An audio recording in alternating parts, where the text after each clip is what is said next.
నామానికి ఘనత కలుగునుగాక. సామెత గ్రంథం 6వ అధ్యాయము 9వ వాక్యం మనం చదువుకుంటున్నాం. సోమరి ఎందాక నువ్వు పండుకొని ఉందువు, ఎప్పుడు నిద్రలేచెదువు.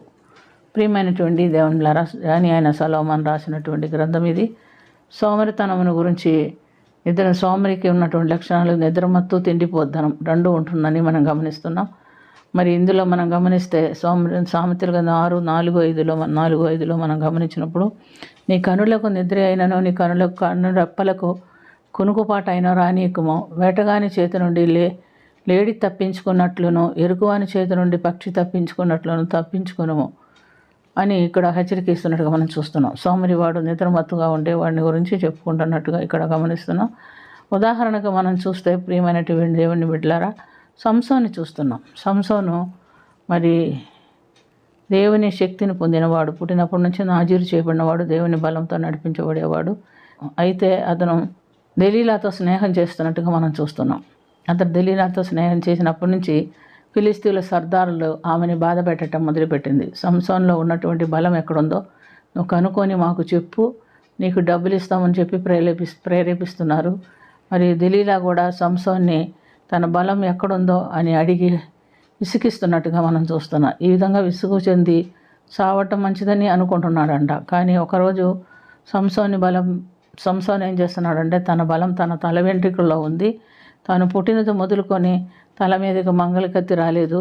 నాకు క్షౌరము చేసిన ఎడల నా బలం అంతా తొలగిపోను అని, ఇతర మనుషుల వలె అయిపోదునని ఆమెతో చెప్పి ఆమె వెంటనే అతని తన తొడ మీద పండుకోబెట్టి నిద్రపోచి ఫిలిస్తీన్ల సర్దారులకి కబురు పంపించినట్లుగా మనం చూస్తున్నాం. వారు వచ్చి నిద్రపోతున్నటువంటి ఆ యొక్క సంసోన్ని ఒక మంగళవాడిని పిలిపించి అతని తల మీద 7 జడలుగా అల్లినటువంటి వెంట్రుకలను తీసివేయిస్తున్నారు. సమరం చేయించి అతనిలో నుండి బలం తొలగిపోయేటట్టుగా చేస్తుంది. ఆమె మరలా సంసోను, ఇదిగో ఫిలిస్తీన్లు వచ్చారు అని సంసోన్ని లేపినప్పుడు అతడు నిద్రమత్తు ఆనుకొని కళ్ళు తెరిచి చూచి ఎప్పటిలాగానే తను విరజమ్ముకోపోయాడు. కానీ అప్పటికే అతనిలో నుండి బలం తొలగిపోయినట్టుగా గమనించుకొని ఏమి చేయలేకపోయాడు. యెహోవా తాను ఎడబాసినని అతనికి తెలియలేదు ముందు.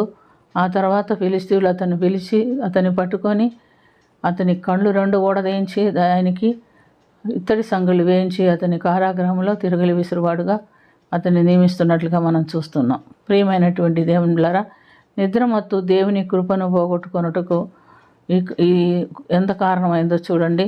సామెతల గ్రంథం 23వ అధ్యాయం 30వ వాక్యంలో కూడా మనం చూసినట్లయితే, సోమరివాని చేను దాటిరాగా ఇదిగో దాని అంతట ముళ్ళ తొప్పులు బలిసి ఉండెను, దూలగొండ్లు దాని అంతట కప్పి ఉండెను. నేను దాన్ని చూచి యోచన చేసుకుంటుని, దాన్ని కనిపెట్టి బుద్ధి తెచ్చుకుంటుని. ఇంకా కొంచెం నిద్ర, ఇంకా కొంచెం కునుకుబాటు, పరుండుటకై ఇంకా కొంచెము చేతులెత్తుట, వీటి వలన నీకు దారిద్ర్యత పరిగెత్తుకొని వచ్చును, ఆయుధస్తులు వచ్చినట్టు లేమి నీ ఎదుగు వచ్చును అని సామెతల గ్రంథంలో చెప్పబడినట్టుగా మనం చూస్తున్నాం. ఇక్కడ ఏం చెప్తున్నారంటే, నీ కనురెప్పలకు కునుకుబాటైనను రానియకము, వేటగాని చేతి నుండి లేడి తప్పించుకున్నట్టు, ఎరుకువాని చేతి నుండి పక్షి తప్పించుకున్నట్టు తప్పించుకొని పోము అని చెప్తున్నాడు. కానీ తన శరీరంలో ఉన్నటువంటి బలాన్ని గురించిన రహస్యము దెలీలా కనుకొని ఆమె ఆ యొక్క తల వెంట్రుకలంతా తీయించిన తర్వాత అతడు చిక్కిపోయినట్టుగా మనం చూస్తున్నాం. చిక్కుపంటే సర్దారు చేతికి, ఫిలిస్తీన్ల సర్దారుల చేతికి చిక్కుపడ్డాడు. వారు అతని బలాన్ని తీసివేసి అతన్ని ఒక భయంకరమైనటువంటి స్థితిలోకి దిగజార్చినట్లుగా మనం చూస్తున్నాం. ప్రియమైనటువంటి దేవునిలారా, మనం కూడా దేవుడిచ్చినటువంటి కృపను పోగొట్టుకోవటం అంటే సోమరితనం, నిద్రమత్తు వచ్చిందంటే ఆ నిద్రమత్తును బట్టి మనం సరిగా లేవలేము, సరైన సమయంలో ప్రార్థన చేయలేము, దేవునితో గడుపుకోవాల్సిన సమయంలో దేవునితో గడుపుకోలేము. ఇలాంటి బలహీనతలన్నీ మనల్ని ఏర్పరుస్తుంది.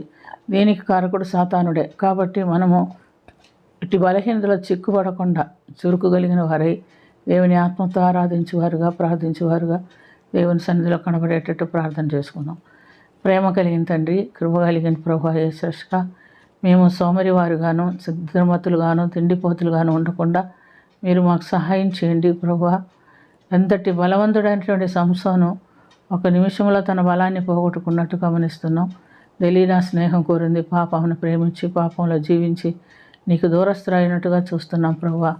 అలాంటి నాయన నా తండ్రి దారిద్ర్యపు బ్రతుకులు మా జీవితాల్లోనికి రాకుండా నీకు ఇవ్వవలసిన సమయం నీకు ఇస్తూ నీతో గడపవలసిన సమయం నీతో గడుపుతూ నీలో ప్రార్థనా జీవితం కలిగి ఉండుటకు మాకును సహాయం చేయమని, దీవించమని, కరుణించమని ఈ ప్రార్థన ఆలకించినందుకు స్తుతి చెల్లించుకొంచు యేసుక్రీస్తు పుణ్యనామమున మిక్కిలి వినయంతో అడిగి వేడుకొంచున్నాము తండ్రి. ఆమేన్.